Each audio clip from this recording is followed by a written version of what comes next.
का एक और प्रश्न है कि पवित्र नदियों में सिक्के डालने की कोई धार्मिक मान्यता है क्या? मान लो गंगा जी हैं, यमुना जी हैं, 1 रुपए का आटा ले लो और घोर करके उसको ऐसे गोली गोली बनाओ और डाल दो, तो उसमें मछली है, कछुआ है, वो पालेंगे। रुपया डालने की कौन सी बात है? अरे रुपया की किसी के वस्तु पदार्थ खरीद के दे दो, रुपया गंगा जी में यमुना जी में डालने की जरूरत है? कोई शास्त्र आज्ञा नहीं है, ये सब मनमानी आचरण है।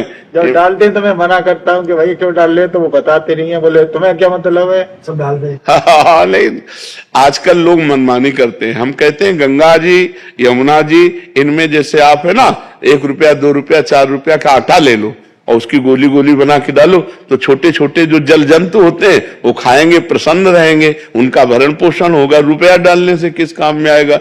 हम तो देखा है केसी घाट में वो लड़के जो होते हैं ना, वो गोल गोल चुंबक, हाँ, रस्सी में 3-4 बाल के ऐसे डालते हैं यमुना जी में, और वो चिपक के निकल जाते हैं, ऐसे दिन भर लगे रहते हैं जहां ज्यादा यात्रियों का आवागमन होता है। हमें लगता है ऐसा करे, 1-1 रुपया अगर तुम्हें दान करना है ना, तो तुम एकत्रित कर लो, एक गोलक बना लो, 1-1 रुपया। अब 100 रुपया है, 100 रुपया का हरा चारा लेकर गाय को डाल दो, या 100 रुपया किसी बीमार आदमी के काम में दे दो, या 100 रुपये का भोजन किसी को पवा दो।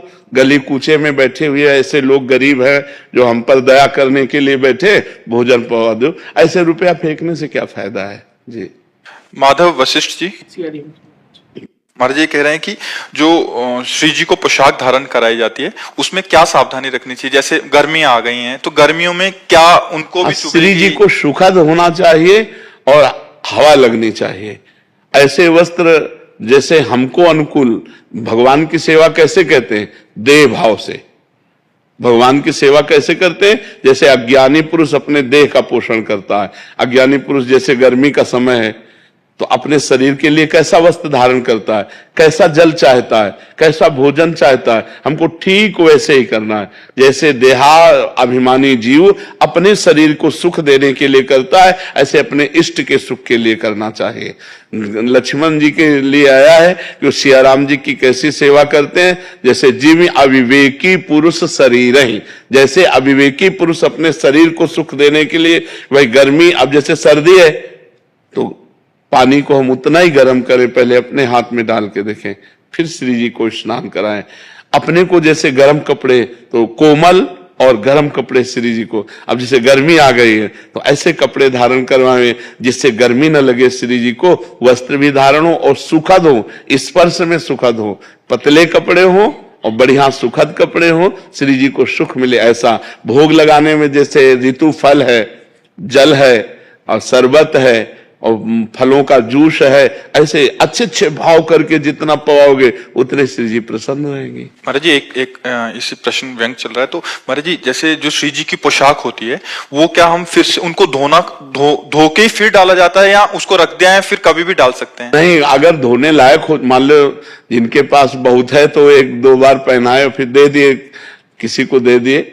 बकाया जो धोया भी जा सकता है, लेकिन ऐसे स्थानों पे धोया जाए श्री जी ठाकुर जी की कि जिसमें लघुशंका ना हो की गई हो, ऐसी जगह धोया जाए। जैसे हम एक तसले में धो लेते हैं, बड़े पात्र में धो लेते हैं, एक बार पानी से निकाल के जैसे धो के जैसे भी बने, और वो हम वृक्षों में डाल दें। भगवत वस्त्रों को संभाल के ऐसे धोया जाता है कि जैसे ऐसे प्रक्षालन किया गया, धोया गया। एक तो वहां ज्यादा उसमें साबुन और सबकी जरूरत नहीं होती, वो साफ ही होते हैं। अगर प्रक्षालन पवित्र करना है तो जैसे पानी डाल दिया गया और नीचे पात्र रखा हुआ है, बड़ा टप रखा हुआ है, वो सब पानी टप में गया, टप उठाकर किसी वृक्ष के थाले में डाल दिया गया, जिसे किसी के पैरों के नीचे भी ना पड़े, बाथरूम में भी ना जाए। अब जैसे यहाँ वृंदावन है, यहाँ तो कोई बात नहीं है, ये तो भगवान का धाम है, यहाँ तो भगवान के धाम का पूरी भूमि सब चिदानंदमय है, यहाँ तो कोई बात नहीं। लेकिन गांव गली में सावधानी इस बात की रखें। पर जी एक बार जो पोशाक धारण करा दिया, अगर गंदी नहीं है तो हम उसको संभाल के रख दें और फिर धारण करा, फिर हाँ, फिर ऐसा नहीं कि उसको धोना पड़ेगा या प्रसादी हो गई, नहीं, ऐसा नहीं, ऐसा नहीं। और आभूषण का महाराज जी? हाँ, आभूषण तो आजीवन धारण करा सकते हैं, आभूषण तो आजीवन। केवल जो फूल आदि से बने आभूषण? हाँ, फूल आदि की जो प्रसादी है वो दोबारा नहीं धारण करा सकते हैं जी। पोशाक में रंग का महत्व होता है क्या? कोई रंग का महत्व नहीं होता। जब अपना जब रंग में मन आ जाए कि आज श्री जी को इस रंग का पहनाते, वही पहनाते हैं। कोई नियमावली थोड़ी श्री जी के लिए।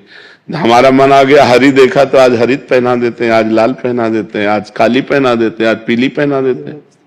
आए काले वस्त्र पहनते हैं। क्यों नहीं? अमावस्या को तो काले वस्त्र धारण करते हैं हमारे प्रिया प्रीतम, अमावस्या को तो काले वस्त्र धारण करवाते हैं प्रिया प्रीतम। अरे यार, अपने भाव के विषय है, उनको कोई कपड़ा चाहिए क्या? हमारे भाव जैसे बनते चले जा रहे हैं। वैसे गर्मी का समय था, ठाकुर जी की सेवा करके शयन करा के जयमल जी गए तो ऊपर छत पे गए, बंगले पे अपने राजा थे, तो हवा आ रही शीतलता, उनके मन में आया यार ठाकुर जी को नीचे शयन करा के हम ऊपर हवा ले रहे हैं, ये तो ठीक नहीं। तो ठाकुर जी के लिए अलग महल बनवाया और ऊपर जैसा अपना बंगला वैसे सब खिड़की से हवा आ रही, सब ऐसे पूरा राज दरबार की तरह जाली पड़ी हुई और गद्दा लगा हुआ शयन कक्ष, पूरा शीतल कक्ष बनवाया, शीतल। और रोज शाम के जाकर के प्रिया प्रीतम को शयन कराते, जो श्री विग्रह था चरण दबाते और शयन करा के आते और सीढ़ी हटा देते कि कोई वहां पहुंच ना पाए। उनकी पत्नी ने विचार किया ये क्या चक्कर है, रोज सीढ़ी लगा के ऊपर जाते हैं, अलग महल से पूछ सकती नहीं भयवश, उनका कुछ ना कुछ तो गड़बड़ है। उनको शंका हुई कि कुछ ना कुछ तो गड़बड़, मतलब किससे मिलने जाते हैं, क्या है व्यवस्था ऊपर, और किसी को जाने नहीं देते, स्वयं वहां की सेवकाई करते थे। जब सीढ़ी लगा, जब वो सो गए तो सीढ़ी लगाया, ऊपर गए तो उन्हें मूर्ति नहीं दिखाई दी, साक्षात प्रिया प्रीतम सोते हुए दिखाई दिए। ऊपर चढ़ के गए, दर्शन किए, कांप गए एकदम कि अरे मैं क्या सोचती थी, यहां तो प्रिया नीचे उतर करके आए। और दूसरे दिन कहा कि क्षमा कीजिए, हमें संशय था कि आप ऊपर, तो उन्होंने उनका ऊपर गई थी, क्यों गई ऊपर, तो उनका ऊपर गई, देखा प्रिया प्रीतम साक्षात सो रहे हैं, साक्षात प्रिया प्रीतम हो। तो गले लगा लिया कि हमको तो जीवन हो गई सेवा करते हुए, लेकिन तुम्हें भगवान साक्षात दर्शन दिए।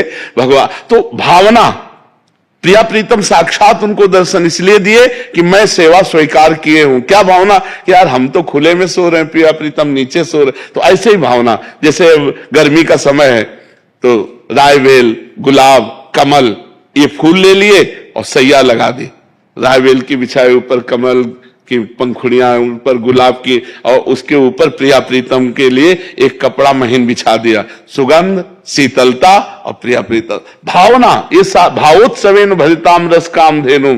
हम तुम्हें कैसे बताएं, बिहारी जी के जो डलिया लगाते हैं ना, इनसे रात्रि में फूल मांगते जाकर के, तो दो दो फूल दे देते और वही जाके रोते हुए कि हम गरीब भिक्षुक, प्रभु हम आपके लिए क्या सैया लगावें। तो ऐसे ऐसे तोड़ के फूल दो चार और ऐसे करके, और जब श्री जी को शयन कराते तो ऐसा हृदय में लगता कि साक्षात श्री जी शयन कर रहे हैं। क्योंकि एक दैन्य भाव था, एक पैसा पास नहीं, मांगकर फूल लाए, तो जो भाव बनता था ना कि मुझ गरीब की प्रभु सेवा स्वीकार करो तो भाव अगर आप 4 गुलाब के फूल लिए और 4 पंखुड़ी ऐसे डाल दिए और भावना की कि प्रिया प्रीतम की मैंने सैया लगाई, तो प्रभु सैया को स्वीकार करते हैं। भावोत्सवेन भजताम, प्रभु कह रहे भाव का भूखा हूं मैं, और भाव ही एक साल भला त्रिभुवन जिन्होंने रचा उनको क्या चाहिए। आप सोचो, हम सबके दाता तो वो हैं, हम उनको देंगे क्या, लेकिन हमारा जो भाव है वो स्वीकार करते हैं। आशीष पचौरी जी। श्री हरिवंश महाराज जी। महाराज जी, अपने गुरु की कृपा को कैसे महसूस किया जा सकता है?